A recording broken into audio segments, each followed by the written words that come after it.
প্ৰয়াত ধনপাল লিম্বু দেৱৰ সোঁৱৰণত ধনপাল লিম্বু মেমৰিয়েল ট্ৰাষ্ট আৰু ৰাইজৰ সহযোগত আজি 11 দিনীয়া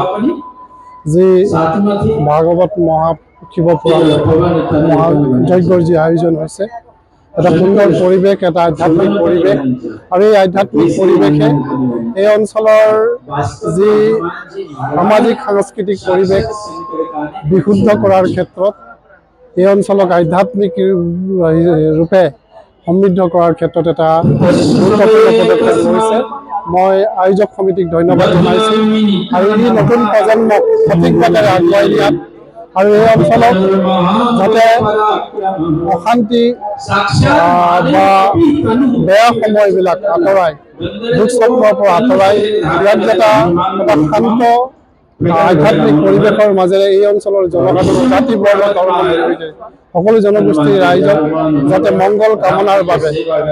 সকলো পৰিয়ালে ইয়াত সমবেত হৈ যি এই আয়োজনৰ সহভাগী হৈছে, ময়ো ইয়াতে আহি মই নিজকে ভাগ্যৱান বুলি ভাবিছোঁ আৰু সকলোকে আন্তৰিক ধন্যবাদ জনাইছোঁ। উদযাপন সমিতি এনেধৰণৰ আয়োজনে আমাৰ বৃহত্তৰ বালিজুৰি অঞ্চলৰ সামগ্ৰিক পৰিৱেশ সুন্দৰ কৰিব, আধ্যাত্মিকভাৱে ধাৰ্মিকভাৱে আমি অধিক দায়বদ্ধ হ'ম আৰু নতুন প্ৰজন্ম এই ক্ষেত্ৰত জড়িত হ'লে আমাৰ পৰিৱেশ আৰু অধিক উন্নত হ'ব। তাৰ কাৰণে মই উদযাপন সমিতিৰ প্ৰতিগৰাকী বিষয়ববীয়াক